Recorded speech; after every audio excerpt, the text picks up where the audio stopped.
12 news, خبر سے تحقیق تک۔ اعوذ باللہ من الشیطان الرجیم، بسم اللہ الرحمن الرحیم۔ میں محمد اسلم بلوچ، آپ دیکھ رہے ہیں 12 نیوز۔ پہلے نظر ڈالتے ہیں ہیڈ لائنز پر۔ سب سے پہلے آپ کو افسوسناک خبر سے آگاہ کرتے چلیں۔ چیئرمین بیت المال چودھری فیصل خالد بندیشہ کے بھائی شہریار خالد بندیشہ کو سانپ نے ڈس لیا۔ شہریار بندیشہ کو سانپ نے ڈس لیا۔ شہریار گھر میں سویا ہوا تھا کہ سانپ کمرے میں گھس گیا، جس سے شہریار موقع پر ہی جاں بحق ہو گئے۔ نماز جنازہ میں اہم شخصیات کی شرکت: سابق سینیٹر محمد ظفر اللہ خان ڈھانڈلہ، ڈاکٹر محمد افضل خان ڈھانڈلہ، عامر عنایت خان شانی، ملک غضنفر عباس چینا، چیئرمین مارکیٹ کمیٹی ملک سلیم ارشد چینا کا اظہار افسوس۔ ڈی پی او بکر کیپٹن ریٹائرڈ محمد علی ضیاء کی ہدایت پر ضلع بھر میں جرائم پیشہ افراد کے خلاف پولیس کی طرف سے کریک ڈاؤن جاری۔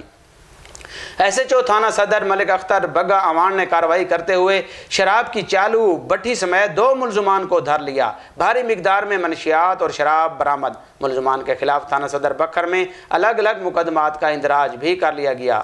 ایس ایچ او تھانہ سرائے مہاجر احسان اللہ خان نے کارروائی کرتے ہوئے ایک منشیات فروش اور دوسرے ملزم سے اسلحہ برآمد کر لیا۔ ملزمان کے خلاف تھانہ سرائے مہاجر میں الگ الگ مقدمات کا بھی اندراج کر لیا گیا۔ ایڈیشنل ایس ایچ او تھانہ سٹی دریا خان نوید اقبال نے کارروائی کرتے ہوئے برائی کا اڈا چلانے والے مرد خواتین کو بھی دھر لیا۔ تھانہ سٹی دریا خان میں ملزمان کے خلاف مقدمہ بھی درج کر لیا گیا۔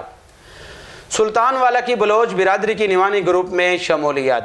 عالم شیر خان اسلم خان نے برادری سمیت نیوانی گروپ میں شمولیت اختیار کر لی۔ عوامی خدمت محاذ کو بلوچ برادری نے بائے بائے کر دیا۔ گروپ میں واپس آنے پر سعید اکبر خان نیوانی کا ویلکم۔ سعید اکبر خان نیوانی کہتے ہیں کہ اس حلقے میں اقتدار گروپ کو چھوڑ کر اپوزیشن میں لوگ شمولیت کر رہے ہیں۔ مخالفین پر عوام کا عدم اعتماد کا ثبوت ہے اور ہم پر اعتماد ہے۔ جو لوگ جونک در جونک ہمارے گروپ میں اب بھی شمولیت کا اعلان کر رہے ہیں۔ حیدرآباد حلقے تاجر رہنما سیاسی رہنما حاجی الیاس خان ممن ایم پی اے ملک غضنفر عباس چینا نے جدید طبی آلات سے آراستہ فری ایمبولینس سروس شروع کر دی۔